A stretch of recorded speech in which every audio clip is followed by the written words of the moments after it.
اللہ اکبر اللہ اکبر اللہ اکبر لا الہ الا اللہ اللہ اکبر وللہ الحمد اللہ اکبر اللہ اکبر لا الہ الا اللہ اللہ اکبر وللہ الحمد. اعوذ باللہ من الشیطان الرجیم. بسم اللہ الرحمن الرحیم. والفجر وليال عشر والشفع والوتر والليل إذا يسر هل في ذلك قسم لذي حجر. السلام علیکم ورحمۃ اللہ وبرکاتہ. نحمده ونصلی علی رسولہ الکریم. اما بعد فاعوذ باللہ من الشیطان الرجیم. بسم اللہ الرحمن الرحیم. رب اشرح لی صدری ویسر لی امری واحلل عقدۃ من لسانی یفقہوا قولی. اللہ اکبر لا الہ الا اللہ واللہ اکبر وللہ الحمد. اللہ اکبر کبیرا والحمد للہ کثیرا وسبحان اللہ بکرۃ واصیلا. اللہ اکبر کبیرا اللہ اکبر واجل اللہ اکبر وللہ الحمد. الحمدللہ ہم سب عشرہ ذی الحجہ میں داخل ہو چکے ہیں اور اس میں کیے جانے والے اعمال پر بھی توجہ دے رہے ہیں، خاص طور پر تکبیرات کا پڑھنا. لیکن ہم سب کو یہ یاد رکھنا چاہیے کہ ذی الحجہ میں ان 10 دنوں میں شیاطین اس طرح نہیں جکڑے ہوئے ہوتے جس طرح رمضان میں جکڑے ہوئے ہوتے ہیں. اس لیے نیکی کے کاموں پر رغبت اور گناہ کے کاموں سے بچنے کے لیے ہمیں اللہ سبحانہ تعالیٰ سے مدد طلب کرنی چاہیے اور کثرت سے استعاذہ پڑھنا چاہیے، یعنی شیطان مردود سے بچنے کی دعائیں کرنی چاہیے تاکہ وہ شیاطین پیچھے ہٹیں اور ہم زیادہ سے زیادہ اللہ سبحانہ تعالیٰ کی طرف رغبت کر سکیں. شیطان کے طریقوں میں سے ایک طریقہ یہ ہے کہ وہ انسان کے اندر مختلف طرح کے وسوسے ڈالتا ہے، اور بعض اوقات انسان دنیا کے ہم اور غم میں اس طرح مبتلا ہوتا ہے کہ اسے ان وسوسوں سے چھٹکارا ہی نہیں ہوتا، جس کے نتیجے میں وہ اللہ تعالیٰ کی نعمتوں پر غور نہیں کر سکتا. یعنی انسان کو پھر اللہ کی نعمتیں یاد نہیں آتی، اپنے گناہوں کے بارے میں سوچنے کا وقت نہیں ملتا، اللہ سبحانہ تعالیٰ کی کتاب پر تدبر کا وقت نہیں ملتا، وہ اعمال کرنے کا وقت نہیں ملتا جن کی وجہ سے انسان کے درجات بلند ہوتے ہیں. تو اس لیے بہت ضروری ہے کہ ہم اپنی سوچوں کا بھی محاسبہ کریں اور اللہ سبحانہ تعالیٰ کے اور ہمارے درمیان جو بھی چیزیں ہیں ان کو راستے سے ہٹائیں، وہ سارے پردے آگے سے ہٹا دیں اور ہم اللہ سبحانہ تعالیٰ کے احسانات اور انعامات پر غور کریں، اس کی قدرت کی نشانیوں کے بارے میں غور و فکر کریں، اور جو چیزیں ہمیں اللہ تعالیٰ سے غافل کرتی ہیں اور جو برے خیالات اور شیطانی وسوسے ہیں ان سے بچنے کے لیے اللہ سبحانہ تعالیٰ کی طرف رجوع کریں. اور اس کے لیے خاص طور پر ایک چیز لازم کر لیں، عام دنوں میں بھی اور خصوصاً ان دنوں میں عادت ڈال لیں کہ ہر نماز کے بعد کے جو اذکار ہیں ان میں سے قل هو اللہ احد، قل اعوذ برب الفلق اور قل اعوذ برب الناس لازمی طور پر پڑھیں. یعنی جب نبی صلی اللہ علیہ وسلم پر یہ صورتیں نازل ہوئی تھی معوذتین، تو آپ نے باقی تعوذات چھوڑ کر ان کو لے لیا تھا. یعنی اگر باقی اور چیزیں نہ بھی پڑھ سکیں تو ہر نماز کے بعد ان کی پابندی، یعنی فرض نماز کے بعد اپنے اوپر باندھ لیں کہ آیت الکرسی پڑھنے کے فوراً بعد آپ ان کو پڑھ لیں، تاکہ ایٹ اے اسٹریچ ساری چیزیں وہ اکٹھی ہو جائیں کہ جس سے آپ اللہ سبحانہ تعالیٰ کی پناہ میں آ جائیں اور شیطان مردود کے وسوسوں سے بچ سکیں. آپ کا دل ہر طرح کے غم اور ہم سے فارغ ہو اور آپ زیادہ سے زیادہ اللہ تعالیٰ کی عبادت کی طرف متوجہ ہوں اور اللہ تعالیٰ کی محبت میں اضافہ کرنے والی سوچوں میں مبتلا ہوں. چونکہ یہ ایام افضل ایام ہیں، بہترین ایام ہیں، اس لیے ہم ایسی احادیث اور آیات کا مطالعہ کریں گے ان دنوں میں کہ جن سے ہمیں افضل اعمال کے بارے میں پتہ چلے. آج ہم افضل ایمان کے بارے میں کچھ باتیں پڑھیں گے. ایمان لانا جو ہے یہ سب سے بہترین عمل ہے، یعنی جتنے بھی کام ہم زندگی میں کرتے ہیں ان میں سب سے بہترین عمل ایمان لانا. یہ بات ہمیں اچھی طرح معلوم ہونی چاہیے، کیونکہ ہمیں بچپن میں ہی والدین نے بتا دیا کہ ہم مسلمان ہیں اور لا الہ الا اللہ پڑھا دیا جب ہمیں اس کا مطلب بھی نہیں آتا تھا، اور ہمیں رٹوا دیا گیا، اور پھر ہم ساری زندگی اسی کے اوپر ہی چلتے رہے اور ہم نے اس پر توجہ نہیں کی کہ اس کا مطلب کیا ہے اور یہ ہم سے کس چیز کا تقاضا کرتا ہے. لہٰذا ہمیں زندگی میں اللہ سبحانہ تعالی کی ایسی معرفت حاصل کرنی چاہیے، اس کی کتاب کا ایسا علم حاصل کرنا چاہیے کہ ہم شعوری طور پر مومن بن سکیں. تو یاد رکھیے ایمان لانا سب سے افضل عمل ہے. اور افضل ایمان کیا ہے؟ ابو ہریرہ رضی اللہ عنہ سے روایت ہے، رسول اللہ صلی اللہ علیہ وسلم سے سوال کیا گیا کون سا عمل افضل ہے؟ آپ نے فرمایا اللہ اور اس کے رسول پر ایمان لانا. سوال کیا گیا پھر کون سا؟ فرمایا اللہ کی راہ میں جہاد کرنا. پوچھا گیا پھر کون سا؟ فرمایا حج مبرور. پھر یہ ہے کہ ایمان ایسا ہو کہ جس میں کوئی شک نہ ہو، یعنی وہ ایمان قابل قبول ہے جو شک سے پاک ہو. عبداللہ ابن حبشی الخثعمی سے روایت ہے رضی اللہ عنہ کہ نبی صلی اللہ علیہ وسلم سے سوال کیا گیا کون سے اعمال افضل ہیں؟ آپ نے فرمایا ایمان لا شک فیہ، ایسا ایمان جس میں کوئی شک نہ ہو. پھر اسی طرح ایمان کی کئی شاخیں ہیں، لیکن ان میں سب سے افضل ایمان کیا ہے؟ لا الہ الا اللہ. ابو ہریرہ رضی اللہ عنہ سے روایت ہے کہ رسول اللہ صلی اللہ علیہ وسلم نے فرمایا ایمان کی 70 یا 60 سے کچھ اوپر شاخیں ہیں، جن میں سب سے افضل لا الہ الا اللہ کہنا ہے، اور ایمان کی سب سے ادنا شاخ راستے سے تکلیف دہ چیز کو دور کرنا ہے، اور حیا بھی ایمان کی شاخوں میں سے ایک ہے. اسی طرح صبر کرنا، سخاوت اور نرمی کرنا یہ بھی افضل ایمان کہلاتے ہیں.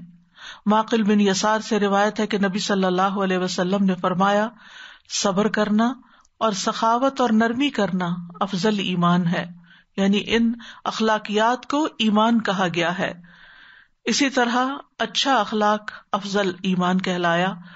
عمرو بن ابسہ سے روایت ہے، وہ کہتے ہیں میں رسول اللہ صلی اللہ علیہ وسلم کے پاس آیا اور پوچھا یا رسول اللہ کون سا ایمان افضل ہے؟ آپ نے فرمایا حسن اخلاق، یعنی اگر ایمان کے ساتھ اخلاق اچھا ہوگا تو تبھی وہ اچھے ایمان کی گواہی دے گا. ایمان لانے کے بارے میں ہمیں قرآن مجید میں بھی بہت سی آیات ملتی ہیں. ان میں ایمان لانے کی اہمیت کے بارے میں سورۃ الحدید کی ایک آیت ہے، ارشاد باری تعالیٰ ہے سابقوا إلى مغفرة من ربكم وجنة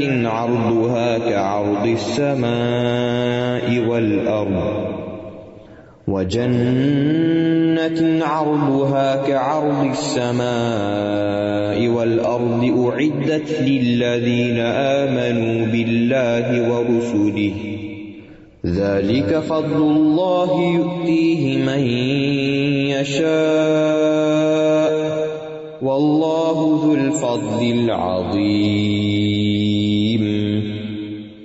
اپنے رب کی بخشش اور اس جنت کی طرف ایک دوسرے سے آگے بڑھو جس کی چوڑائی آسمان اور زمین کی چوڑائی کی طرح ہے. وہ ان لوگوں کے لیے تیار کی گئی ہے جو اللہ اور اس کے رسولوں پر ایمان لائے. یہ اللہ کا فضل ہے، وہ اسے دیتا ہے جس کو وہ چاہتا ہے، اور اللہ بہت بڑے فضل والا ہے. یہاں پر آپ دیکھیے کہ جنت کی بشارت ہے اس شخص کے لیے جو اللہ اور رسولوں پر ایمان لے آئے. یہاں عمل صالح کی بات بھی نہیں کی گئی، یہاں کسی اور نیکی کی بات نہیں کی گئی، یہاں ایمان کی بات کی گئی، اور ایمان کو اللہ کا فضل قرار دیا گیا کہ یہ اللہ کا فضل ہے. اس لیے ہم سب کو اس پر شکر گزار ہونا چاہیے کہ اللہ نے یہ فضل ہم پر کیا اور ہمیں ایمان کی ہدایت عطا فرمائی، اور اس پر جتنا بھی شکر ادا کریں وہ کم ہے. ایمان لانے کا فائدہ کیا ہوتا ہے؟ سورۃ یونس میں اللہ تعالیٰ فرماتے ہیں الا ان اولیاء اللہ لا خوف علیہم ولا هم يحزنون الذین آمنوا وكانوا يتقون لهم البشرى في الحياة الدنيا وفي الآخرة لا تبديل لكلمات الله ذلك هو الفوز العظيم. سن لو جو اللہ کے دوست ہیں انہیں نہ کچھ خوف ہوگا اور نہ وہ غمگین ہوں گے. کون ہے اللہ کے دوست؟ جو ایمان لائے اور تقوی اختیار کرتے ہیں. ان کے لیے دنیا میں بھی خوشخبری ہے اور آخرت میں بھی. اللہ کی باتوں میں کوئی تبدیلی نہیں ہوتی، یہی بہت بڑی کامیابی ہے. تو حقیقی ایمان وہ ہے کہ جو انسان کے اندر سے دنیا کا خوف اور غم دور کر دے. اور اللہ سبحانہ و تعالیٰ کا وعدہ ہے کہ اللہ ایسے لوگوں کو اپنا دوست بنائے گا، ان کو اپنا دوست ہونے کی خوشخبری دیتا ہے. اور یاد رکھیے یہاں ایمان کے ساتھ تقوی کا بھی ذکر ہے، کیونکہ جب ایمان کا بیج دل میں پڑتا ہے تو پھر اس سے جو چیز سب سے پہلے پیدا ہوتی ہے وہ انسان کے اندر اللہ ہی کا خوف پیدا ہو جاتا ہے. اور جس کے دل میں اللہ کا خوف زیادہ ہو جاتا ہے پھر وہ خوف اتنا ہوتا ہے کہ باقی چیزوں کا خوف کم ہو جاتا ہے. اس لیے ایسے لوگوں کے لیے دنیا میں بھی خوشخبریاں اور آخرت میں بھی خوشخبریاں. اور یہ الفوز العظیم ہے، بہت بڑی کامیابی ہے جس کی زندگی ایسے گزرے اور جس کا انجام یہ ہو کہ اس کو اللہ کی ولایت حاصل ہو جائے. اور یہ بھی ایمان اور تقوی کے ذریعے حاصل ہوتی ہے. اسی طرح ایک اور خوشخبری بھی ہے جس کا ذکر سورۃ النحل میں ہے. ارشاد باری تعالیٰ ہے من عمل صالحا من ذکر او انثى وهو مؤمن فلنحيينه حياة طيبة ولنجزينهم أجرهم بأحسن ما كانوا يعملون. جو شخص بھی نیک عمل کرے، خواہ مرد ہو یا عورت، بشرطے کہ وہ مومن ہو، ایمان کے ساتھ نیک عمل کرے، تو ہم اسے پاکیزہ زندگی بسر کرائیں گے. یعنی دنیا میں بھی اسے اچھی زندگی دیں گے اور آخرت میں ان کے بہترین اعمال کے مطابق ان کا اجر انہیں عطا کریں گے. تو یہ بھی ایک خوشخبری ہے کہ انسان جب ایمان لا کر عمل صالح کرتا ہے، یعنی ایمان لا کر پہلے دل کی حالت بدلتی ہے، وہاں تقویٰ پیدا ہوتا ہے، پھر اس کا اثر انسان کے باقی اعضاء پر بھی پڑتا ہے. جب اس کی سوچ درست ہوتی ہے تو اس کی گفتگو بھی اچھی ہو جاتی ہے اور اس کے اعمال بھی صالح ہونے لگتے ہیں. اور جب اعمال صالح ہونے لگتے ہیں تو اس کے نتائج اور فوائد اس کو اس دنیا میں بھی نظر آنے لگتے ہیں. اس کی زندگی پرسکون ہونے لگتی ہے. اور پھر جتنے جتنے عمل بڑھتے چلے جائیں گے اور جتنا ایمان بڑھتا ہے اتنا ہی عمل بھی بڑھتا ہے، تو اس کے مطابق اجرہم بأحسن ما کانوا یعملون، جتنا اچھا عمل اتنا ہی بہترین اجر ان کے لیے ہوگا. اور پھر ایسے لوگوں کو اللہ تعالیٰ اپنی رحمت میں داخل کرے گا. سورۃ النساء میں ارشاد باری تعالیٰ ہے یا ایھا الناس قد جاءکم برہان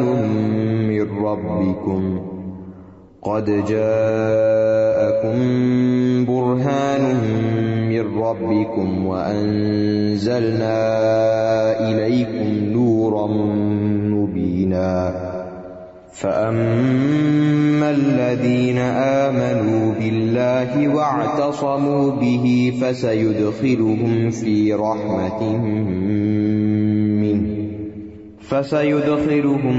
رحمة منه وفضل ويهديهم إليه صراطا مستقيما. اے لوگو، بلا شبہ تمہارے پاس تمہارے رب کی طرف سے ایک واضح دلیل آ گئی ہے اور ہم نے تمہاری طرف ایک واضح نور نازل کیا ہے، یعنی قرآن. پھر جو لوگ تو اللہ پر ایمان لائے اور اسے مضبوطی سے تھام لیا، یعنی اللہ ہی کو اپنا سہارا بنایا، تو عنقریب وہ انہیں اپنی خاص رحمت اور فضل میں داخل کرے گا. تو ایمان کا تقاضا کیا ہے کہ پھر ہم اس کے بعد اللہ پر ہی بھروسہ کریں، اپنے تمام معاملات اس کے سپرد کریں، اسی کی عبادت کریں، اسی سے مدد طلب کریں، اسی سے ڈرے اور اس سے محبت کریں ہر چیز سے بڑھ کر. ایسے لوگوں کو وَيَهْدِيهِمْ إِلَيْهِ صِرَاطًا مُسْتَقِيمًا، اللہ تعالیٰ انہیں اپنی طرف سیدھے رستے کی ہدایت عطا کرے گا. حقیقت یہ ہے کہ ایمان انسان کے اندر اللہ کی پہچان پیدا کرتا ہے، اور جتنی زیادہ جس کے اندر اللہ کی معرفت ہوگی، اللہ کی پہچان ہوگی، اتنا ہی اس کا ایمان بہترین ہوگا. جتنا جتنا انسان کا یقین اس بات پر بڑھتا جائے گا کہ اللہ ہی ہر چیز کا خالق اور مالک ہے، نعمتیں بھی اسی کی طرف سے ہیں اور امتحان بھی اسی کی طرف سے ہے، کوئی بھی اس کی پکڑ سے بچ نہیں سکتا. تو جب انسان ایسے رب کو پہچانتا ہے تو اس کی پوری زندگی میں ایک بھونچال آ جاتا ہے، اس کی سوچ میں ایک تبدیلی آ جاتی ہے، اور پھر وہ اپنے آپ کو اللہ کے سپرد کر دیتا ہے، اللہ کے آگے جھکا دیتا ہے. صرف سجدے میں ہی نہیں، اس کے فیصلوں کے آگے بھی، اس کے اوامر شرعیہ کے آگے بھی، اس کے احکامات کے آگے بھی، کیونکہ وہ اس کو سب سے بڑا سمجھتا ہے. اللہ اکبر کبیرہ، کہ اللہ ہی سب سے بڑا ہے.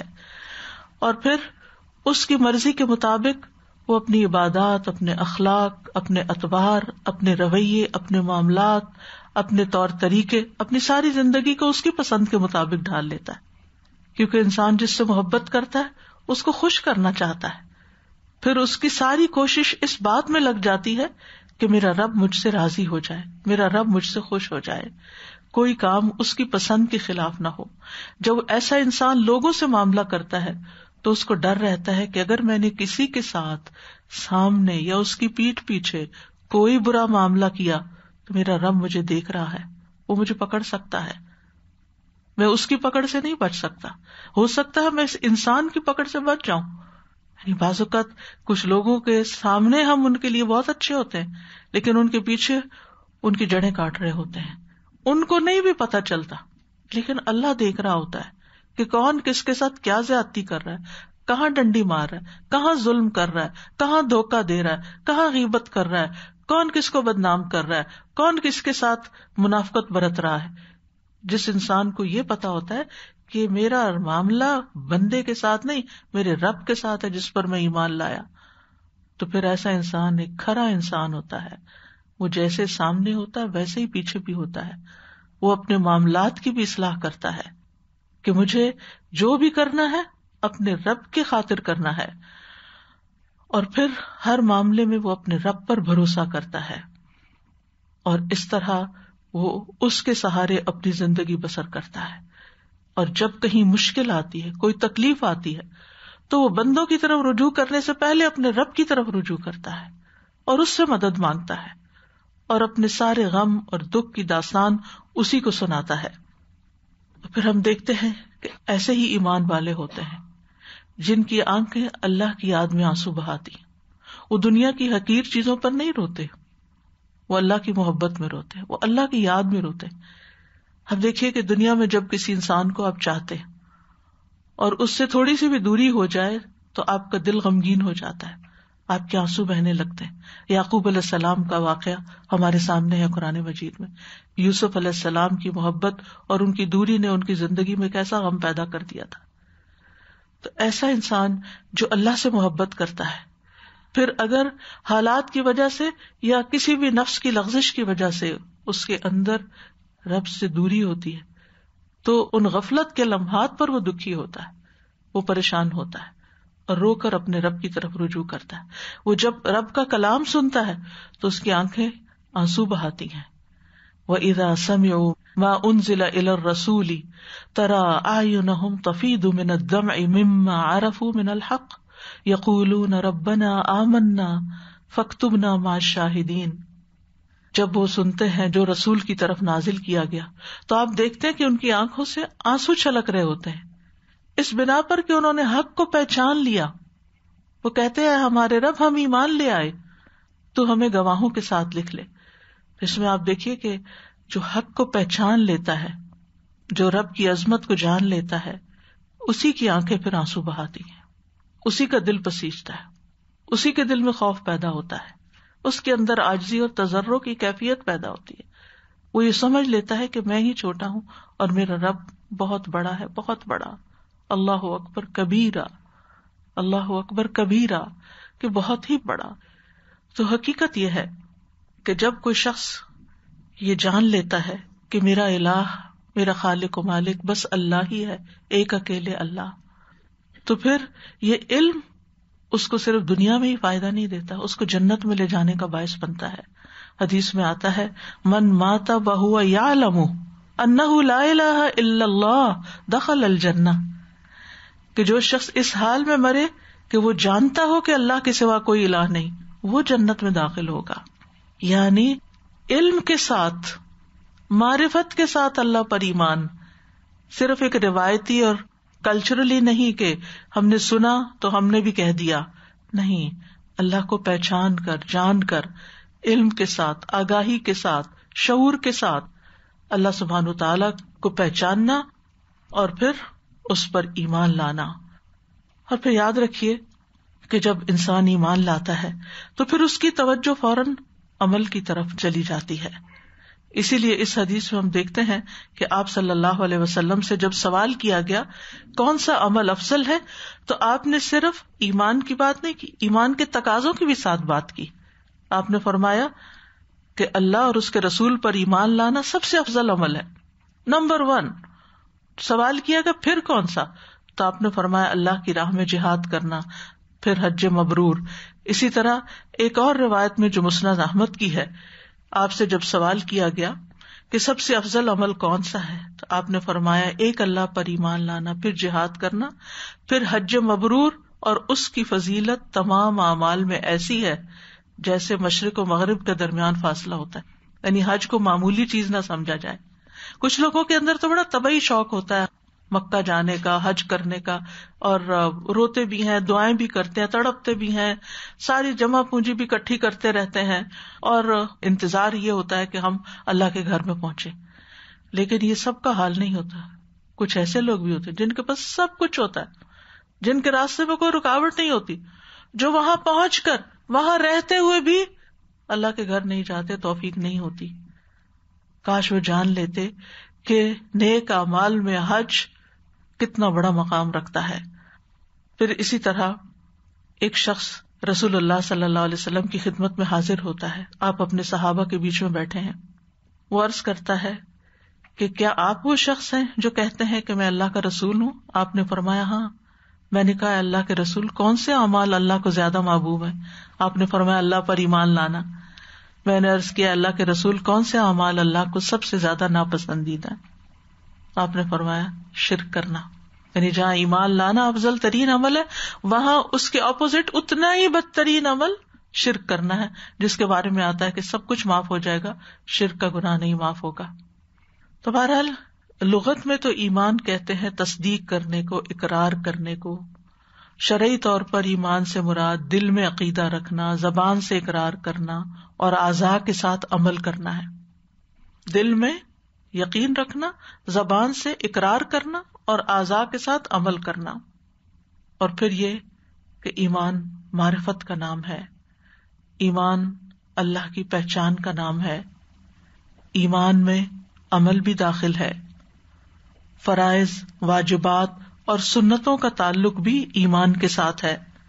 عمر بن عبد العزیز رحمہ اللہ نے عدی بن عدی کو لکھا کہ ایمان کے اندر کتنے ہی فرائض اور عقائد اور حدود ہیں اور مستحب اور مسنون باتیں ہیں. یعنی ایمان صرف ایک زبانی اٹرنس کا نام نہیں، بلکہ اس کے اندر واجبات بھی ہیں، سنتیں بھی ہیں، مستحبات بھی ہیں. بس جو ان سب کو پورا کرے اس نے اپنا ایمان پورا کیا، کیونکہ ان چیزوں میں کمی ایمان میں کمی کا باعث بنتا ہے. یعنی فرائض، واجبات، سنن، مستحبات، جب ان میں کمی کرتا ہے انسان تو پھر اس کا ایمان بھی کم ہو جاتا ہے. تو وہ کہتے ہیں جو ان کو پورا کرے اس نے اپنا ایمان پورا کیا، اور جو ان کو پورا نہ کرے اس نے اپنا ایمان پورا نہ کیا.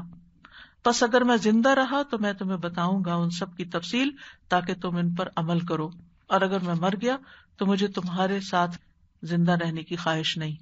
یعنی مجھے کوئی دنیا سے محبت نہیں کہ میں بہت زیادہ یہاں رہوں. تو بہرحال یہ بھی یاد رکھنا چاہیے کہ ایمان میں نقصان بھی ہوتا ہے، ایمان میں کمی بھی ہوتی ہے.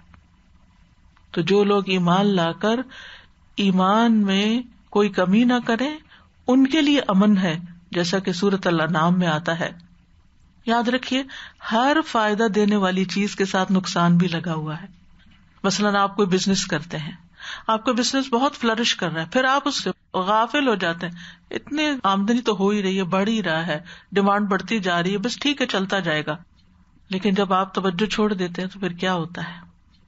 ڈکلائن آتا ہے. اسی طرح ہماری صحت ہے، ہم سمجھتے ہیں ہم بالکل فٹ ہیں، ہر چیز ٹھیک ہے، میرے چیک اپ میں سب کچھ صحیح آ گیا. اس کے بعد آپ کیا کرتے ہیں؟ بے احتیاطی شروع کر دیتے ہیں. سب کچھ ٹھیک ہی تو ہے، مجھے کوئی شوگر تو نہیں، میں یہ شوگر چیزیں کھا لوں، مجھے کوئی کولیسٹرول تو نہیں، میں یہ آئلی چیزیں بھی کھا سکتا ہوں، میں یہ بھی کر سکتا ہوں، میں تو فٹ ہوں. اور پھر آپ ہر طرح کی بے احتیاطی شروع کر دیتے ہیں. نتیجہ کیا ہوتا ہے؟ فوراً ہی ڈکلائن شروع ہو جاتا ہے. تو کسی بھی معاملے میں ریلیشن شپ، چاہے ہمارے والدین کے ساتھ، چاہے ہمارے بچوں کے ساتھ، چاہے ہمارے اسپاؤس کے ساتھ بہت اچھے ہوں، لیکن اگر ہم ان کو تر و تازہ نہیں رکھتے، ان کے ساتھ کنیکشن میں نہیں رہتے، ان کا خیال نہیں رکھتے، ان کی ضروریات پوری نہیں کرتے، تو پھر کیا ہوتا ہے؟ ان میں ڈکلائن آ جاتا ہے. کچھ لوگوں کے ساتھ آپ زندگی میں بہت قریب رہتے ہیں، پھر ایک وقت گزر جاتا ہے کہ آپ ان کا نام بھی بھولنے لگتے ہیں کہ ہاں وہ میری اسکول میں فرینڈ ہوتی تھی، پتہ نہیں اس کا نام کیا تھا، نام بھی بھول گئی. ایک وقت تھا آپ اس کے بغیر گزارا نہیں تھا آپ کا، اور ایک وقت آ گیا کہ آپ اس کا نام بھی بھول گئے. تو بالکل اسی طرح اگر اللہ سبحانہ تعالیٰ کے ساتھ تعلق مضبوط نہ رکھا جائے، 5 وقت اس کے سامنے آپ جھکے نہیں شعور کے ساتھ، اس کی کتاب پڑھنا چھوڑ دیں، اس کو سمجھنا چھوڑ دیں، اس میں تدبر چھوڑ دیں، تو آپ کا یہ کنیکشن کمزور ہوتے ہوتے ختم بھی ہو سکتا ہے، جو ایک الارمنگ چیز ہے. اس لیے بہت ضروری ہے کہ ہم اس نقصان سے بچنے کے لیے اپنے تعلق کو مضبوط سے مضبوط رکھیں، کیونکہ ایمان بہت قیمتی چیز ہے، اور جو چیز جتنی قیمتی ہوتی ہے اس کو اتنا ہی نقصان سے بچانا ضروری ہوتا ہے. یعنی کچھ چیزیں ایسی ہیں کہ اگر وہ نہ بھی ہو تو ہمارا کام چل سکتا ہے. مثلا اگر آپ کے گھر میں پڑے ڈیکوریشن پیس کے اوپر ڈسٹ بھی پڑ گئی ہے تو کوئی فرق نہیں پڑتا، دور سے بہت نظر بھی نہیں آتی، آپ نے بہت عرصے سے اس کو ریفریش نہیں بھی کیا، ڈزنٹ میٹر. ٹھیک ہے وہ بھی قیمتی، آپ نے پیسے دے کے خریدے، اس سے زیادہ قیمتی آپ کا ایمان ہے، اس سے زیادہ قیمتی آپ کا انجام ہے کہ جس کی ہمیں فکر کرنی ہے. لہذا وہ تمام کام کرنے ہیں کہ جس سے ایمان کے پوائنٹس بڑھتے چلے جائیں، ایمان کا درخت گرو کرتا چلا جائے. اور پھر اس کے لیے جو ایمان کے 70 سے زیادہ شعبے ہیں ان کی تفصیل بھی جاننی چاہیے، تاکہ ہم اس فضیلت سے بہرہ ہو سکیں جو ایمان کے ساتھ ہی ہے. کیونکہ جتنی بھی عبادات ہیں اور جتنے بھی شاخیں ہیں ایمان کے، جتنے بھی کام ہیں، ان سب کی قبولیت بھی ایمان کے ساتھ جڑی ہوئی ہے.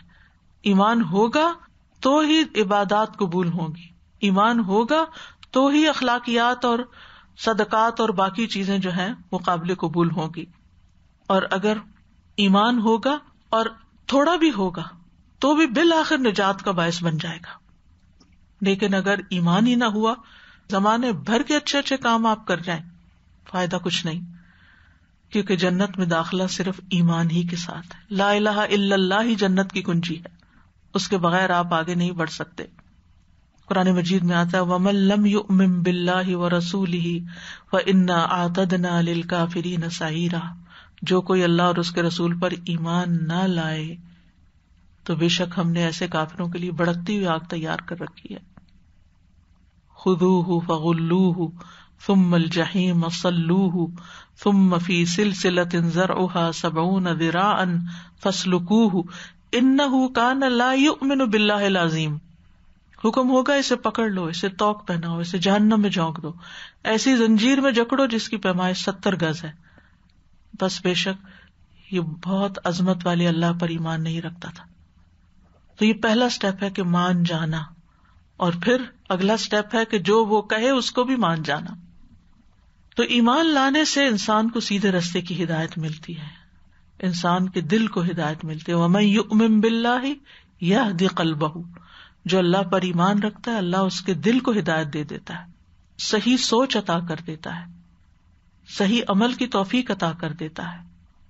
اللہ ولی الذین آمنوا یخرجہم من الظلمات الی النور. اللہ ایمان والوں کا دوست ہے، انہیں اندھیروں سے نکال کر روشنی کی طرف لے آتا.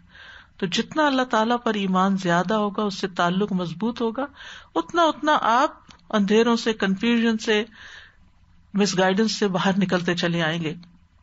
ایمان انسان کے اندر عاجزی پیدا کرتا ہے، جو اللہ کے سامنے تو ہوتی ہی ہے، لیکن بندوں کے سامنے بھی اس کا معاملہ عاجزی والا ہوتا ہے. ایمان انسان کے اندر دوسرے انسانوں کی فکر لگا دیتا ہے، دیگر لوگوں کے بارے میں بھی سوچنے لگتا ہے، ان کا خیر خواہ ہو جاتا ہے. رسول اللہ صلی اللہ علیہ وسلم نے فرمایا ایک مومن کا اہل ایمان میں وہی درجہ ہوتا ہے جو سر کا جسم میں ہوتا ہے. ایک مومن تمام اہل ایمان کے لیے اس طرح تڑپتا ہے جیسے پورا جسم سر کی تکلیف کی وجہ سے تڑپتا ہے. یعنی پھر وہ شخص خود غرض نہیں ہوتا، صرف وہ اپنے بارے میں نہیں سوچتا، وہ سب کی بھلائی کے کام کرتا ہے، سب کے فائدے کا سوچتا ہے. کیونکہ مومن وہ نہیں جو خود پیٹ بھر کے کھانا کھا لے اور دوسرے اس کے ہمسائے میں بھوکے بیٹھے رہے. ایمان سے انسان اپنی صلاحیتیں صحیح ڈائریکشن میں لگاتا ہے، ہر وہ کام کرتا ہے جو فائدے کا ہوتا ہے، اپنے یا دوسروں کے. بے فائدہ، بیکار، لغو چیزوں سے بچتا ہے. ایمان والے آپس میں محبت کرتے ہیں. رسول اللہ صلی اللہ علیہ وسلم نے فرمایا مومن محبت کرتا ہے اور اس سے محبت کی جاتی ہے. اور آپ دیکھیں کہ جو محبت کرتا ہے اس کے دل میں کتنی خوشی ہوتی ہے، اور جس سے محبت کی جاتی ہے اس کے لیے بھی زندگی میں کتنی خوشی ہوتی ہے. پھر اسی طرح ایمان انسان کو امانت دار بناتا ہے، ایمان انسان کو نصیحت قبول کرنے والا بناتا ہے. رسول اللہ صلی اللہ علیہ وسلم نے فرمایا مومن کو اس حال میں پیدا کیا گیا کہ وہ آزمائش میں مبتلا ہونے والا، توبہ کرنے اور بھولنے والا ہوتا ہے. یعنی بیڈ میموریز جو ہے وہ اپنے ذہن سے نکال دیتا ہے، نعمتوں کو یاد کرتا ہے. جب اسے نصیحت کی جاتی ہے تو وہ نصیحت قبول کرتا ہے. پھر ایمان کے نتیجے میں انسان کی زبان کی اصلاح ہوتی ہے. آپ نے فرمایا مومن لان تان کرنے والا، فحش گو اور بےہودہ گو نہیں ہوتا. یعنی جتنا ایمان مضبوط ہوگا اتنا ہی اس کے اندر خیر اور بھلائی آتی چلی جائے گی. یعنی اس کے اندر اس کی زبان کی بھی اصلاح ہوگی اور اس کے معاملات اور رویے بھی اچھے ہوں گے. پھر اسی طرح ہم دیکھتے ہیں تاریخ میں کہ جو لوگ ایمان لائے ان کی زندگیوں میں کیسی کیسی تبدیلیاں آ گئی. حضرت عمر رضی اللہ عنہ کی مثال آپ کے سامنے ہے، ابو سفیان کی مثال آپ کے سامنے ہے، ثمامہ بن اسال کی مثال آپ کے سامنے ہے کہ کس طرح ایمان لانے سے پہلے ان کے دل میں نبی صلی اللہ علیہ وسلم کے لیے نفرت تھی، اور ایمان لا کر وہ آپ کو سب سے زیادہ محبوب ہو گئے اور مدینہ سب سے زیادہ ان کو پسند آ گیا. وہ کہتے ہیں کہ اللہ کی قسم کوئی شہر آپ کے شہر سے زیادہ برا مجھے نہیں لگتا تھا، لیکن آج آپ کا شہر میرے لیے سب سے زیادہ محبوب شہر ہو گیا ہے. یہ ایمان نے فرق ڈالا ان کے اندر. پھر اسی طرح موجودہ دور میں بھی کئی ایک مثالیں ملتی ہیں. ضیاء الرحمان اعظمی کے بارے میں آپ نے سنا ہوگا. وہ 1947 میں ایک ہندو گھرانے میں پیدا ہوئے تھے. والدین نے ان کا نام بانکے رام رکھا تھا. ان کے والد بہت بڑے بزنس مین تھے جن کا اعظم گڑھ سے کلکتہ تک کاروبار پھیلا ہوا تھا. ان کی زندگی آسائشوں سے بھرپور تھی، یعنی جس کے گھر میں مال و دولت ہو اسے کس چیز کی کمی ہے. تو جب یہ 16 سال کے تھے تو انڈیا اتر پردیش میں اپنے گاؤں کے حکیم ایوب صاحب کے مطب میں گئے دوا لینے. وہاں انتظار گاہ میں رکھی ہوئی کتابوں اور رسالوں میں سے مولانا مودودی صاحب کا ایک رسالہ جو ہندی زبان میں ٹرانسلیٹ کیا گیا تھا اس کو انہوں نے پڑھا، اور برہمن ہندو ہوتے ہوئے ان کی زندگی کا رخ بدل گیا، مسلمان ہو گئے. گھر والوں نے ان کو واپس پلٹنے کی ہر کوشش کر ڈالی، پیار، محبت، لالچ کے علاوہ سختی، لیکن اب ایمان دل میں اتر گیا تھا نا. وہ جب ایمان کی حلاوت انسان کو محسوس ہوتی تو زندگی کتنی تبدیل ہو جاتی ہے. تو ان کی زندگی کو خطرہ لاحق ہو گیا کیونکہ ان کے لیے گھر والوں، فیملی اور دوسرے ہم مذہب لوگوں کے لیے ایکسیپٹنس نہیں تھی، تو انہوں نے وہاں سے ہجرت کر لی. پھر دین کی تعلیم حاصل کی، دارالسلام عمر آباد گئے، پھر سعودی عرب تشریف لے گئے. وہاں مکہ اور مدینہ کی یونیورسٹی سے پوسٹ گریجویشن کی، PhD کی، جامعہ ازہر مصر سے تعلیم حاصل کی، اور پھر پوری زندگی سعودی عرب میں گزاری.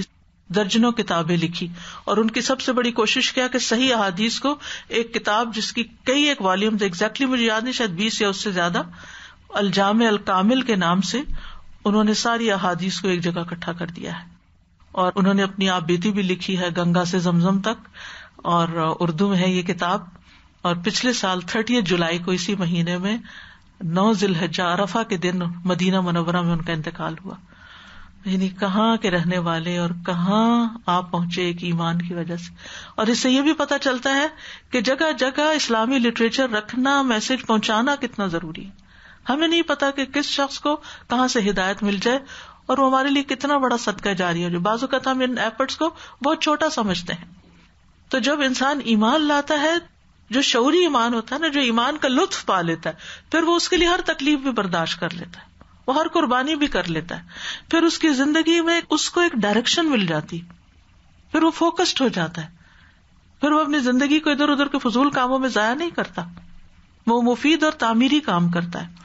وہ چھوٹی چھوٹی باتوں اور پریشانیوں کے پیچھے اپنے آپ کو دنیا کے غموں میں گلا نہیں دیتا، یہاں کی پریشانیوں میں لگا کر اپنے اعلیٰ اور بڑے مقصد اپنے رب کی رضا کو بھول نہیں جاتا. تو اس لیے بہت ضروری ہے کہ ہم ایمان بھی لائیں اور افضل ایمان کے تقاضے بھی پورے کریں. ایمان کا بھی افضل ترین حصہ جو ہے اس کو اختیار کریں، اور ایمان کو مضبوط کرنے کی کوششیں جاری رکھیں. اور اس کے لیے اللہ سبحانہ وتعالیٰ کے ناموں کی پہچان، خاص طور پر قرآن مجید کا مطالعہ کرتے ہوئے جہاں اللہ تعالیٰ کے نام آتے ہیں وہاں رک کر غور کریں، قرآن کریم کی آیات میں تدبر کریں، سیرت النبی کا مطالعہ کریں، کائنات میں غور و فکر کریں. ایسی چیزیں جو آپ کے ایمان کو بڑھائیں. کائنات کی نشانیوں میں سے اللہ کی کائنات تو اس سے کہیں بہت آگے، اور ساری مخلوقات کا علم اللہ کے علم کے مقابلے میں کیا ہے؟ ایک قطرے کے برابر. یعنی یہ علم بھی جو اس وقت لوگوں نے حاصل کیا ہے، جتنا بھی ڈسکور کیا ہے کائنات کو، یہ بھی کتنا ہے؟ اسی ایک قطرے کا حصہ ہے. اس سے آگے کیا ہے؟ اللہ عالم، اللہ ہی بہتر جانتا ہے. تو ان نشانیوں پر بھی غور کرتے رہیں، یہ آپ کے ایمان کو بڑھانے میں فائدہ مند ہوگی. اور پھر ذکر اور دعا اور تکبیرات اور دین کی جو خصائص ہیں اور دین کی جو خوبصورت باتیں ہیں، ان کا مطالعہ جاری رکھیں. اور ایمان کے حصول کی جو دعائیں ہیں، خاص طور پر اللہم حبب الینا الایمان وزینہ فی قلوبنا وکرہ الینا الکفر والفسوق والعصیان. اے اللہ، ایمان کو ہمارے لیے محبوب بنا دے، اسے ہمارے دلوں میں مزین کر دے، کفر، فسق اور نافرمانی کو ہمارے لیے ناپسندیدہ بنا دے. اسی طرح ایک اور دعا ہے، اللہم زیننا بزینۃ الایمان وجعلنا ھداۃ مہتدین. اے اللہ، ہمیں ایمان کی زینت سے مزین کر دے، ایمان کی خوبصورتی ہمیں عطا کر دے، اور ہمیں ہدایت یافتہ لوگوں کا رہنما بنا دے. اور پھر اس کی بھی دعا کرے کہ یا اللہ، ہمارے دل ایمان لانے کے بعد، ہدایت پانے کے بعد ٹیڑھے نہ ہوں. ربنا لا تزغ قلوبنا بعد اذ ہدیتنا وہب لنا من لدنک رحمہ انک انت الوہاب. اور اللہم انی اسألک ایمانا لا یرتد. اے اللہ، مجھے ایسا ایمان دے کہ جو کبھی بھی ختم نہ ہو، مرتد نہ ہوں میں. کیونکہ آپ دیکھیں کہ ہمارے ینگر جنریشن کے اندر کیسے کیسے شک ہیں، کیسے کیسے وہ ایمان سے بدظن ہیں اور ایمان سے دور ہوتے چلے جا رہے ہیں. اور ساری مشکلات کی جڑ ہی یہی ہے. اگر ایمان ہو، اللہ پر توکل ہو، اللہ کا یقین ہو، شک سے پاک ایمان ہو، تو انسان اپنی زبان کیا دل میں بھی ایسی بات لاتے ہوئے ڈرے کہ جس میں کوئی اللہ سبحانہ وتعالیٰ کے بارے میں منفی بات ہو. تو اللہم انی اسألک ایمانا لا یرتد ونعیما لا ینفد ومرافقۃ محمد صلی اللہ علیہ وسلم فی اعلی جنت الخلد. تو بہرحال آپ صلی اللہ علیہ وسلم نے سب سے افضل عمل ایمان کو بتایا، پھر اس کے بعد جہاد فی سبیل اللہ کو. اور جہاد کی جیسے کہ امام ابن قیم نے 4 مرتبے بتائے ہیں، نفس کے ساتھ جہاد، شیطان کے ساتھ جہاد، کفار کے ساتھ جہاد، منافقین کے ساتھ جہاد. پھر اسی طرح حج مبرور. اور حج مبرور وہ ہوتا ہے جس کی ادائیگی پورے ارکان کے ساتھ کی جاتی ہے، کچھ مس نہیں کیا جاتا اس میں، اور خالصتاً اللہ کی رضا کے لیے، کسی شہرت کے لیے نہیں، کوئی ریاکاری نہیں، شہرت نہیں. اور ایسا حج جو حرام مال سے پاک ہو، حلال مال کے ساتھ کیا جائے. پھر ایسا ایمان افضل ہے جس میں کوئی شک نہ ہو، کیونکہ ہم افضل کاموں کے بارے میں پڑھ رہے ہیں. تو افضل ترین ایمان کیا ہے؟ شک سے خالی ہے. تو نبی صلی اللہ علیہ وسلم نے فرمایا کہ ایمان لا شک فیہ، یعنی دل کے ساتھ اس طرح تصدیق اور اقرار کرنا جو یقین کی حد کو پہنچ جائے کہ اس کے بعد دل میں کوئی دوسرا خیال ہی نہ آئے. افی اللہ شک فاطر السماوات والارض، کیا اللہ کے بارے میں شک کریں کہ جو آسمان و زمین کا پیدا کرنے والا ہے؟ یعنی کوئی چھوٹی سی چیز تو خود نہیں بنی. آپ کے سامنے جتنی بھی چیزیں ہیں چھوٹی یا بڑی، ان میں سے کوئی ایک چیز بتائیے جو خود بنی ہو، خود بخود بن گئی. باغ خود لگ گیا، گھر ہمارا خود ہی بن گیا تھا، یہ کرسی جس پہ میں بیٹھی ہوں یہ بھی خود ہی بن گئی تھی، یہ قلم جس سے میں لکھ رہی ہوں بھی خود بن گیا تھا. کون سی چیز خود بنی تھی؟ تو یہ کائنات خود کیسے بن گئی؟ تو بنانے والا کون ہے؟ اس کی پہچان ہماری فطرت میں رکھ دی گئی ہے، ہماری عقل اس کا تقاضا کرتی ہے، ہماری شریعت نے ہمیں بتایا ہے، ہمیں اللہ تعالیٰ اس کی نشانیاں دکھاتے ہیں، ہماری حس ہمیں بتاتی ہے. جب ہماری دعائیں قبول ہوتی ہیں، جب ہمارے ساتھ چھوٹے چھوٹے کرامتیں ہوتی ہیں، میریکلز ہوتے ہیں، کتنی ہی چیزیں ہیں جو ہماری زندگی میں ہوتی ہیں جن سے ہم اللہ تعالیٰ کو پہچانتے ہیں. تو ایسا نہیں کہ اللہ تعالیٰ نے اپنی پہچان نہیں کرائی، وہ نور فطرت میں رکھ دیا گیا ہے. اگر وہ مسخ نہ ہو تو کچھ مشکلیں. اسی لیے کفار اور مشرکین جب سخت مشکل آتی ہے تو پھر خود بخود ان کے منہ سے نکلتا ہے صرف اللہ کو پکارتے ہیں، باقی سب کو بھول جاتے ہیں. اور عقل، جیسے کہ میں نے ابھی کہا کہ کون سی چیز خود بنی، یعنی ام خلقوا من غیر شیء ام هم الخالقون. اللہ تعالیٰ پوچھتے کیا وہ بغیر کسی کے پیدا کر دیے گئے یا وہ خود خالق ہیں؟ یا تو تم لوگ خالق ہو یا پھر کوئی اور خالق ہے. تو ہم تو خالق نہیں ہیں، ہمیں تو پتا ہے اچھی طرح. تو پھر کوئی اور ہے نا، وہی اللہ ہے، هو اللہ الخالق البارئ. تو اس پر ایسا ایمان جس میں کوئی شک نہ ہو، وہی خالق ہے، وہی میرا مالک ہے، اسی نے مجھے پیدا کیا، وہی مجھے رزق دیتا ہے، اسی کا حق مجھ پہ سب سے زیادہ اور میں نے اسی کی طرف لوٹ کے جانا ہے. میری زندگی اور میری موت سب اسی کے لیے، میری زندگی کا اہم ترین کام اس کو راضی کرنا ہے. یہ ہے ایمان کہ اس کے لیے جیوں، اس کے لیے مروں، اس کے نام کے ساتھ اٹھوں، اس کے نام کے ساتھ سوؤں، اس کے نام کے ساتھ کھاؤں، اس کے نام کے ساتھ ہر کام کروں، ہر جگہ اسی کی یاد میرے دل میں ہو. یہ ہے ایمان. لہذا شک نہیں، یقین کے ساتھ، کیونکہ شک ایمان کے اندر نقص پیدا کر دیتا ہے، ایمان کے مناقض ہے. اور یہ ایمان کی شرائط میں سے ہے، یعنی ایمان مکمل نہیں ہوتا جب تک شک ختم نہ ہو. تو اصل مومن وہ ہوتے ہیں انما المؤمنون الذین آمنوا باللہ ورسولہ ثم لم یرتابوا، جو اللہ رسول پر ایمان لاتے ہیں پھر شک نہیں کرتے، اور پھر وجاہدوا باموالہم وانفسہم فی سبیل اللہ، جو اس حدیث کے مطابق جاتا ہے کہ افضل ترین عمل پھر اس کے بعد کون سا عمل، ایمان لا کر پھر اللہ کے راستے میں جدوجہد کرتے ہیں. یہی سچے لوگ ہیں. اولئک ھم الصادقون. تو جو شک کے بغیر ایمان لائے گا اس کے لیے جنت ہے، اور جو شک کے بغیر ایمان لائے گا اسی کے لیے قبر میں بھی نجات ہے. منافق کے جواب اور مومن کے جواب میں فرق کیا ہوگا؟ مومن پورے کانفیڈینس کے ساتھ جواب دے گا کہ میرا رب اللہ ہے اور میرا رسول محمد صلی اللہ علیہ وسلم ہے اور میرا دین اسلام ہے. اور جب اس سے کہا جائے گا کہ تمہیں کیسے پتا چلا، تو وہ کہے گا کہ میں نے اللہ کی کتاب پڑھی، یعنی میں نے علم حاصل کیا اس کا. تو پھر اس کو کیا کہا جائے گا کہ تو یقین پر تھا، یقین پر مرا، یقین پر اٹھے گا اگر اللہ نے چاہا. یعنی تمہاری زندگی یقین پہ گزری، موت بھی یقین پہ آئی، آخرت میں بھی یقین کے ساتھ اٹھو گے کہ اسی دن کا تو انتظار تھا، اسی دن کے لیے تو ساری زندگی کوشش کی. اور پھر منافق اس کے بالکل برعکس، وہ کیا کہے گا؟ ہاں لا ادری، مجھے نہیں پتا، میں نے لوگوں کو کہتے ہوئے سنا تھا تو میں نے بھی کہہ دیا، بس سنی سنائی بات تھی، ایمان تھا اس کا، تو یہ اتنا کافی نہیں ہے. لہذا اس کے لیے جہنم کی طرف سے کھڑکی کھول دی جائے گی، اور وہ دیکھے گا کہ جہنم کا ایک حصہ دوسرے حصے کو جلا رہا ہے، اور اہل ایمان کے لیے جنت کی طرف کھڑکی کھولی جائے گی.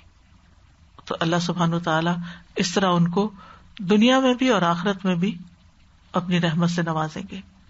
تو ہمیں اللہ سبحانہ وتعالی کی ذات کے بارے میں شک نہیں کرنا چاہیے، اس کی مدد پر بھی شک نہیں ہونا چاہیے، اس بات میں بھی شک نہیں ہونا چاہیے کہ وہ ہماری دعائیں ضرور سنے گا. یعنی کوئی شک کی بات نہیں، وہ ضرور سنے گا. حضرت ابراہیم کو جب آگ میں ڈالا جا رہا تھا تو انہوں نے کیا کہا تھا؟ حسبنا اللہ و نعم الوکیل. انہیں یقین تھا نا اللہ ہے، وہ میرے لیے کافی ہے، وہ مجھے بچائے گا. اس کی مدد پر بھروسہ تھا. نبی صلی اللہ علیہ وسلم کو غار ثور میں جب حضرت ابوبکر کہنے لگے کہ یہ تو بالکل ہمارے سر پہ دشمن پہنچ گیا، تو آپ کو اللہ کی مدد پہ یقین تھا. کیا کہا؟ لا تحزن ان اللہ معنا. پھر اللہ کی مدد آئی، اللہ نے اپنی سکینت اتاری، ایسے لشکروں سے مدد کی کہ جو تم نہیں دیکھ رہے تھے. یعنی اللہ کے ہونے پر، اس کے وجود پر اگر یقین ہے تو پھر اس کی مدد پر بھی یقین، اس کے اسماء و صفات پر بھی یقین، اس کے وعدوں پر یقین. وہ جنگ احزاب میں جب انہوں نے دیکھا تھا نا دشمنوں کو آتے ہوئے، تو منافقوں کا طرز عمل کچھ اور تھا اور مومن کیا کہنے لگے؟ ھذا ما وعدنا اللہ ورسول. اللہ اور اس کے رسول نے ہم سے اس کا وعدہ کیا تھا اور رسول نے سچ کہا کہ امتحان ہوں گے. تو اللہ کی باتوں کو سچا سمجھنا ایمان کا تقاضا ہے. اسی طرح دعا بھی پورے یقین کے ساتھ مانگنی چاہیے کہ اللہ دے گا اور دے سکتا ہے. اور خاص طور پر وہ دعا وَمِنَ الْيَقِينِ مَا تُحَوِّنُ بِهِ عَلَيْنَا مَصَائِبَ الدُّنْيَا. اللہ ہمیں ایسا یقین عطا کر کہ دنیا کی مصیبتیں ہم پہ آسان ہو جائیں. پھر اسی طرح ایمان کی 70 سے اوپر شاخیں ہیں، جن میں افضل ترین شاخ لا الہ الا اللہ ہے، اور سب سے کم راستے سے تکلیف دہ چیز ہٹانا ہے. تو مطلب کیا ہے کہ ہمیں نبی صلی اللہ علیہ وسلم نے لسٹ نہیں دی کہ یہ 70 شاخیں. علماء نے کوشش کر کے کچھ 70 کچھ 60 کچھ کم کچھ زیادہ ان چیزوں کو جمع کیا ہے، لیکن اصل چیز جس پہ فوکس کرنے کی ضرورت ہے وہ یہ کہ لا الہ الا اللہ، کہ اللہ کے سوا کوئی الہ نہیں، کوئی معبود نہیں، کوئی عبادت کے لائق نہیں. اس چیز پر یقین ضروری ہے، کیونکہ جب یہ ہم کہہ دیں گے نا لا الہ الا اللہ، پھر اس کے بعد جتنے بھی نیک اعمال کریں گے نا، چاہے حج ہو، جہاد ہو، کچھ بھی ہو، وہ کس کے لیے کریں گے؟ اللہ کے لیے کریں گے. یہی لا الہ الا اللہ کا مطلب ہے کہ ہر کام پھر ہمارا اللہ کے لیے ہو جائے، کیونکہ ہمارا ہر کام عبادت ہے، اور وہ اسی معبود کے لیے، کہ ہمارا کوئی اور معبود نہیں، ہم اسی کو اپنا معبود سمجھتے ہیں.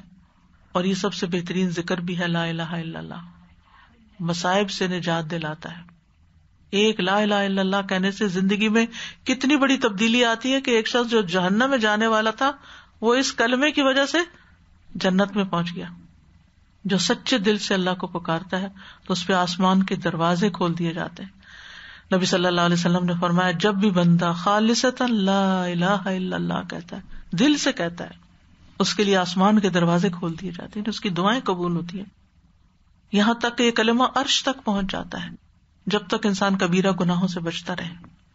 اللہ تعالیٰ کی رحمت پانے کا کلمہ ہے، نبی صلی اللہ علیہ وسلم کی شفاعت دلانے کا کلمہ ہے، جنت میں لے جانے کا کلمہ ہے. اس کلمے کی وجہ سے لوگ آگ میں چلے بھی گئے اگر تو نکال لیے جائیں گے. مرنے والے کو بھی اس کی تلقین کرنی چاہیے. اور قیامت کے دن لا الہ الا اللہ کا وزن کتنا ہوگا؟ نوف رضی اللہ عنہ کہتے ہیں اگر آسمان و زمین اور ان کے درمیان کی موجود تمام چیزوں کو ترازو کے ایک پلڑے میں رکھ دیا جائے اور لا الہ الا اللہ کو دوسرے پلڑے میں، تو یہ دوسرا پلڑا جھک جائے گا. لیکن شرط یہ کہ یقین کے ساتھ کہا جائے اور اس کے تقاضے پورے کیے جائیں، خواہ وہ راستے سے تکلیف دہ چیز ہی کیوں نہ ہٹانا ہو. وہ بھی ایمان کا حصہ نہیں. ایمان کے پھر تقاضے. ایمان ایک بیج ہے جس سے ایک ایسا درخت پھوٹتا ہے جس کی بہت سی شاخیں، پھول، پتے، پھل، بہت کچھ اس سے پہ نکلتا ہے. یعنی جب ایک درخت لگ جاتا ہے تو پھر اس سے خیر ہی خیر نکلتی جاتی ہے، حتیٰ کہ اس کے جب پتے جھڑتے ہیں تو وہ زمین کے لیے کھاد کا کام دیتے ہیں. ان کے اپنے فوائد ہوتے ہیں، وہ ہر حال میں فائدہ. تؤتی اکلھا کل حین باذن ربھا. مومن کی تو پھر شان ہی الگ ہے نا جب اس کے اندر ایمان ہوتا ہے. تو ایسے شخص کی پوری ذہنیت تبدیل ہو جاتی ہے، اس کا چلنا بھی مختلف ہو جاتا ہے.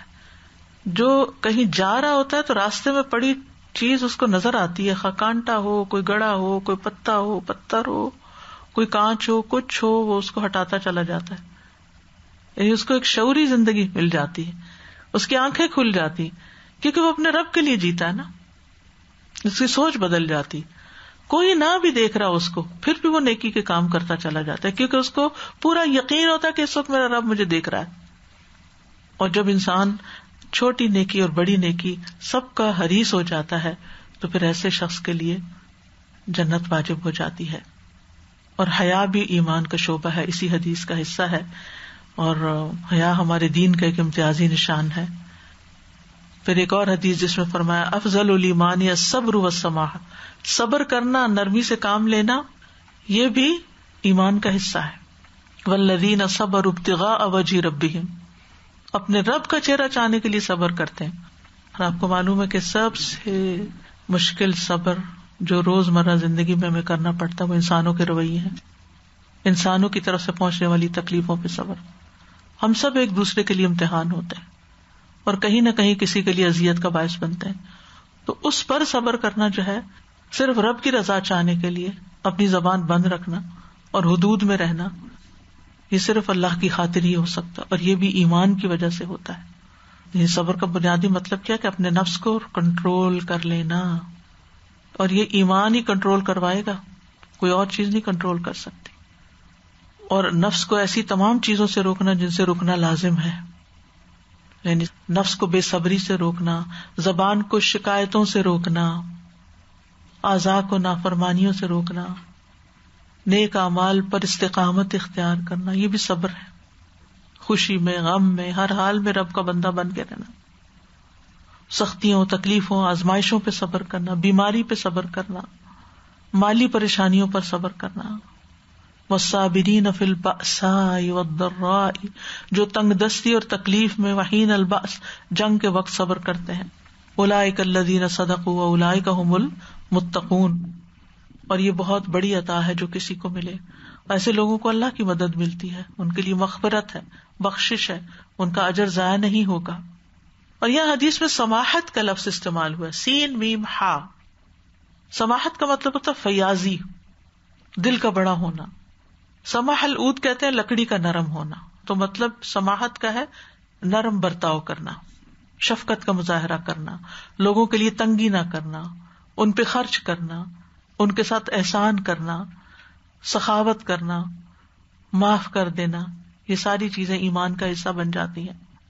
حسن بصری کہتے ہیں اس سے مراد فرائض کو ادا کرنے میں فراخ دلی کا مظاہرہ کرنا. تو صبر اور سماحت کو ایمان کہا گیا ہے، یہ ایمان کے انگریڈینٹس میں سے ہے. یہ نام بھی رکھتے ہیں لوگ، جیسے سائدہ نام رکھ لیتے ہیں، بعض اوقات تو نماز بھی نہیں پڑھتے. اور شخصیت پہ اثر کرتا ہے نام، لیکن عمل میں وہ چیزیں لانے، جیسے ہم زبان سے لا الہ الا اللہ کہہ دیتے ہیں لیکن عمل میں لانا مشکل ہوتا ہے. ایسی ہی کچھ اور چیزیں بھی ہیں جن کو ہم مانتے ہیں یہ ٹھیک ہے لیکن اپنی زندگی میں نہیں لاتے. تو بہرحال دین کے ہر معاملے میں صبر اور سماحت کی ضرورت رہتی ہے. اور جنتی انسان کی صفت حدیث میں بتائی گئی کہ رحیم شخص جو ہر قرابت دار اور مسلمان کے لیے نرم دل ہوتا ہے. آگ اس شخص پہ حرام ہے جو قریب رہنے والا نرم ہے، آسان ہے، جس سے معاملہ آسان ہو، جس کو بات سمجھانا آسان ہو. آپ نے فرمایا آسانیاں پیدا کرو، مشکلات پیدا نہ کرو. یہ بھی ایمان کا حصہ ہے، کیونکہ بعض اوقات اگر ہمارے پاس کوئی اتھارٹی ہے خاص طور پر، تو ہم صرف اپنا روب جمانے کے لیے دوسروں کے لیے زندگی حرام کر دیتے ہیں، مشکل کر دیتے ہیں کہ اچھا اب یہ میرے قابو میں آیا، اب دیکھتے ہیں کیا کرتا ہے. تو یہ کسی مومن کا کردار نہیں ہوتا. مومن تو عاجزی والا ہوتا ہے، نرم ہوتا ہے. اللہ کے پسندیدہ بندے وہ ہوتے ہیں جن کے اندر رقت ہوتی ہے، اور جو نرمی کرتا ہے اس کے ساتھ نرمی کی جاتی ہے. تو ہر معاملے میں، چاہے مالی معاملات ہوں، اخلاقی معاملات ہوں، ازدواجی معاملات ہوں، بچوں کے ساتھ معاملہ ہو. اور پھر سماحت میں خرچ کرنا بھی آتا ہے، یعنی مال کا خرچ کرنا بھی. تو اللہ سبحانہ وتعالی خرچ کرنے کا حکم دیتا ہے. قل لعبادی الذین آمنوا یقیموا الصلاۃ وینفقوا مما رزقناہم سرا وعلانیہ، میرے بندوں سے جو ایمان لائے ہیں انہیں کہہ دیجئے نماز قائم کریں اور اس میں سے جو ہم نے انہیں دیا ہے کھلے چھپے خرچ کریں. خرچ کرنے والوں پہ اللہ تعالیٰ خرچ کرتا ہے، فرشتے دعائیں کرتے ہیں، خرچ کرنے والوں کی نعمتیں باقی رہتی ہیں. رسول اللہ صلی اللہ علیہ وسلم نے فرمایا اللہ تعالیٰ کے پاس لوگوں کے لیے نعمتیں ہیں، وہ انہیں ان کے پاس اس وقت تک باقی رکھتا ہے جب تک وہ مسلمانوں کی حاجات پوری کرنے میں لگے رہتے ہیں اور ان سے تنگ نہیں ہوتے. بعض اوقات ہم دیتے ہیں نا، پھر وہ مانگ لیتا ہے، پھر دوبارہ کوئی تم تنگ آ جاتے ہیں اور شٹ اپ کال دیتے ہیں کہ اب نہیں مجھ سے بات کرنا. تو یہ نہیں ہونا چاہیے. فرمایا جب وہ ان سے تنگ ہو جاتے ہیں تو اللہ تعالیٰ انہیں دوسرے لوگوں کی طرف منتقل کر دیتا ہے. ان کی ضروریات تو کہیں سے پوری ہونی ہے نا, آپ نہیں کریں گے. ان تتولوا یستبدل قوما غیرکم ثم لا یکونوا امثالکم, کوئی اور کرے گا اور وہ تم جیسے نہیں ہوں گے, وہ نیکی کا موقع کسی اور کو مل جائے گا. لیکن جو کرے گا فَأَمَّا مَنْ أَعْطَى وَاتَّقَى وَصَدَّقَ بِالْحُسْنَى فَسَنُيَسِّرُهُ لِلْيُسْرَى, جس نے دیا, نافرمانی سے بچا اور اس نے سب سے اچھی بات کو مانا, ہم یقیناً اسے آسان راستے کی سہولت دیں گے, اس کے لیے کام آسان کر دیں گے, اس کے لیے زندگی میں آسانیاں پیدا کر دیں گے. اور اس سلسلے کی آخری حدیث جو آج کی ہے کہ آپ سے پوچھا گیا کہ ای الایمان افضل, فرمایا خلق حسن, حسن اخلاق, اچھی عادات, اچھی صفات, لوگوں سے اچھے طریقے سے گل مل کے رہنا, ان کے لیے خوشی اور محبت کا اظہار کرنا, ان پہ نرمی کرنا, ان کی باتوں کو برداشت کرنا, ان سے بردباری سے کام لینا, ان سے پہنچنے والی تکلیفوں پہ صبر کرنا, تکبر سے بچنا, لوگوں پر زیادتی نہ کرنا, سختی نہ کرنا, غصہ نہ کرنا, ان پر مواخذے سے دور رہنا, اچھے طریقے سے ملنا. تو نیکی کا ہر کام اچھا اخلاق ہے. البر حسن الخلق, جامع تعریف ہے حسن اخلاق کی. نیکی اچھے اخلاق کا نام ہے. تو ایسے لوگ اللہ کے محبوب ترین ہوتے ہیں, اور یہ میزان میں سب سے بھاری نیکی ہے. ایسا شخص روزہ دار اور قیام اللیل کرنے والے سے بھی اعلیٰ درجہ حاصل کر لیتا ہے, جنت میں داخلے کا سبب ہے. تو ہمیں اچھے اخلاق کی دعائیں بھی کرنی چاہیے. اللہم احسنت خلقی فاحسن خلقی واہدنی لاحسن الاخلاق لا یہدی لاحسنها الا انت واصرف عنی سیئها لا یصرف عنی سیئها الا انت. اور برے اخلاق سے پناہ بھی مانگنی چاہیے. اللہم انی اعوذ بک من منکرات الاخلاق والاعمال والاہواء. اللہ تعالیٰ سے دعا ہے کہ اللہ تعالیٰ ہمیں حقیقی, سچا, خالص, بہترین, افضل ترین ایمان عطا کرے اور اس کے تقاضے پورے کرنے کی توفیق عطا فرمائے. اب آپ میں سے کوئی کچھ کہنا چاہے تو موسٹ ویلکم. ایمان تمہارے پیٹوں میں پرانا ہو جاتا ہے جیسے کپڑا پرانا ہو جاتا ہے. بالکل, تو اس کی تجدید کرتے رہنا چاہیے. تجدید کرتے رہنا چاہیے. بالکل, شکریہ.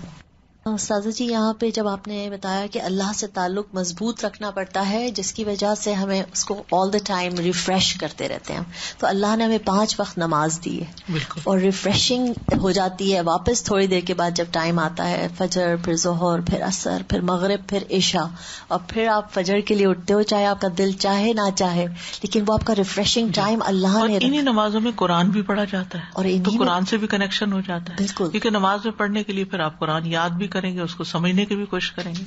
السلام علیکم استاد جی. جیسے کہ اللہ تعالیٰ نے فرمایا کہ جو میں رزق دیتا ہوں ان میں سے خرچ کیا کرو, تو ایک دفعہ مجھے کسی نے ڈونیشن وغیرہ کا کہا تو میں نے دے دیا. پھر نیکسٹ ویک پھر ان سے ملاقات ہوئی تو انہوں نے پھر مجھ سے بات کی, تو میں نے اپنے دل میں صرف سوچا ابھی تو میں نے دیا ہے پچھلی وقت, مگر جیسے ہی میں بک اسٹور میں گئی میں نے ایسے کتاب کھولی سامنے ایک دم کہ مال دینے سے رزق کم نہیں ہوتا. سبحان اللہ. میں نے کہا اللہ تعالیٰ مجھے اسی وقت دکھا دے کہ آپ دل میں بالکل ملال نہیں لائے. صحیح, یہ ہمارا امتحان ہوتا ہے. یہ جو لوگوں کے سوال ہوتے ہیں اور لوگوں کے رویے ہوتے ہیں وہ ہمیں بہت کچھ سکھاتے ہیں, اس سے ہمارا ٹیسٹ ہوتا رہتا ہے. جیسے لٹمس ٹیسٹ ہوتا ہے نا, ایسے ہی یہ لوگوں کے معاملے ہمارے ساتھ ایک ٹیسٹ ہوتے ہیں کہ ہم اخلاق کے کس مقام پہ کھڑے ہیں.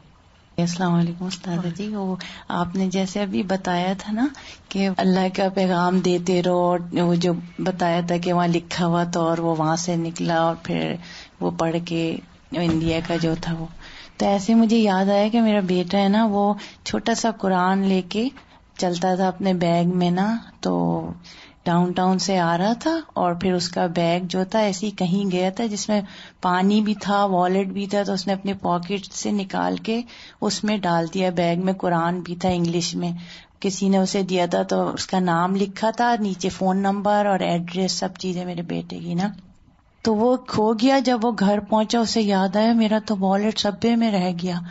اتنا وہ پریشان ہوا کہ اپنی مما کو اور بابا کو کیسے بتاؤں گا نا, بہت ڈانٹیں گے مجھے نا. پھر اس نے مجھے آ کے آہستہ سے بتایا میرا نا والیٹ رہ گیا, سب وے میں بھی بہت پریشان ہوئی. اس میں تو ظاہر کارڈ وارڈ تھے.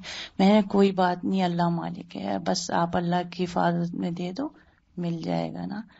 تو فون آیا کہ فلانی جگہ آ جاؤ, تمہارا والیٹ اور وہ ملا ہے تو وہاں سے لے جانا. سب وے کا وہ ہے, ہم نے وہاں پہ مین اس پہ دے دیے. تو جب وہ گیا تو بیگ میں اس نے کھول کے دیکھا پیسے والیٹ سب پڑا ہے, اور میرا قرآن کہاں گیا. اتنا پریشان ہوا. پھر خیر وہ آیا خوشی خوشی, میرا والیٹ مل گیا. اس کو والیٹ کی خوشی ہوئی نا, ظاہر اتنا اس کو وہ نہیں تھا, بس پڑھتا تھا میننگ کے ساتھ انگلش میں چھوٹا چھوٹا پڑھ رہا تھا, لرن کرتا تھا. تو جب گھر آیا تو کہنے کی آپ کو پتہ ہے میرا والیٹ مل گیا, فون آیا تھا بس, لیکن میرا نا قرآن چلا گیا جس میں نے سارے میننگ لکھتا تھا اور میننگ والا قرآن. تو میں نے کہا بیٹا اس سے بڑی اچھی کتنی بات ہوئی, پتہ نہیں وہ کیوں لے کے گیا ہدایت لینے کے لیے, اسی لیے سب کھویا تھا. جی اتنے سال بعد فون آیا اس کا اور کہنے لگا کہ مجھے تم سے ملنا ہے. تو یہ بھی ڈر گیا, کون ہے؟ کہتے کچھ سالوں پہلے تمہارا کوئی بیگ گم ہوا تھا. تو وہ کہنے لگا جی. تو پھر کہنے لگا اوکے ایسی ایسی جگہ ہے وہاں پہ آؤ, مجھے تم سے ملنا ہے نا. تو ڈرا, پھر اپنے بھائیوں کو کہنے لگا تم بھی میرے ساتھ چلو. تو دونوں چلے گئے, لیکن ہے نا پھر کہنے لگا کہ کہاں پہ جا کے اسلام لاتے ہیں, مسلمان ہوتے ہیں, مجھے لے چلو. تو مجھے ابھی آپ کی بات پہ یاد آیا کہ واقعی چیز بانٹتے رہنی چاہیے, اللہ کے لکھی بھی. اور پھر جب لے کے گئے تو رونے لگا کہ یہ میں تم لوگوں کو ہمیشہ دیکھتا تھا پر مجھے سمجھ نہیں آتا تھا میں کیسے جاؤں, کیسے کہوں کہ میں اپنی فیملی کو بتاؤں گا. سب بتاتے تھے تم چھوڑو گے تو سب سے چھٹ جاؤ گے, لیکن میں نے سوچا کوئی تو ایک ہے جو سب چیز کو سننے والا, بچانے والا ہے, تو میں اس کی طرف جاتا ہوں. اور پھر جب وہ آیا مسجد میں, میرے بیٹے نے اسے بلایا اور پھر اس نے بتایا کہ یہ آج لے لو واپس قرآن, مجھے راستہ مل گیا نا. اور پھر ایسا لگا جیسے کوئی ڈرامہ ہی, ایسے وہ نہیں ہوا. پھر دونوں گلے لگ گئے, وہ اتنا رویا سبحان اللہ, اور بس اسلام لے آیا. پھر دوستی ہو گئی, پھر کہیں منہ ہو گیا, بیچارہ کہاں گیا یہ نہیں پتا نا. پھر بس کہتا تھا کسی مسلمان کو ڈھونڈ لوں گا, اس سے شادی کر. بہت اچھی کہانی تھی. اللہ جس کو ہدایت دینا چاہے اس کے لیے کیسے کیسے بندوبست کر دیتا ہے. اور قرآن اگر ہمارے ساتھ ہو تو وہ ہماری ایک پہچان بھی ہو جاتا ہے نا. ہماری ایک شاگرد تھی, 20-22 سال پہلے کی بات ہے, وہ ٹریول کر رہی تھی. اس وقت اسٹوڈینٹس کو وہ بہت کہتی تھی, اور اس وقت تو کوئی موبائل اور ڈیجیٹل وغیرہ نہیں تھا, تو ہر ایک کے پاس چھوٹے چھوٹے مصحف ہوتے تھے, اور ہم تقسیم بھی کرتے تھے کہ ہر ایک کے بیگ میں ہو اپنا نا, اور جہاں بھی ہو تو وہ اس کو نکال لیں. تو وہ جب جا رہی تھی, ان کے ہسبینڈ ڈرائیو کر رہے تھے اور وہ پڑھ رہی تھی. پڑھتے پڑھتے ہٹ ہوئی گاڑی, اور جب وہ بے ہوش ہوئی قرآن ان کے ساتھ تھا, اور وہیں پر ان کی ڈیتھ ہو گئی. مطلب قرآن کے ساتھ اس وقت ہاتھ میں کچھ اور بھی ہو سکتا تھا, کوئی میوزک بھی سن رہے ہوتے, کچھ بھی. تو یہ ہے کہ جس چیز سے محبت ہوتی ہے, جس کے ساتھ انسان دنیا میں آخرت میں بھی اس کے ساتھ ہی اٹھایا جائے گا. اور یہ جو اعظمی صاحب کی وفات کی خبر ملی تھی, اور عرفہ کے دن, اور کہاں مدینہ میں وفات, اور یعنی جس چیز کے ساتھ زندگی گزاری, اللہ نے موت بھی اتنی اچھی دی. آخر دعوانا ان الحمد للہ رب العالمین. سبحانک اللہم و بحمدک, نشہد ان لا الہ الا انت, نستغفرک و نتوب الیک. السلام علیکم و رحمۃ اللہ وبرکاتہ.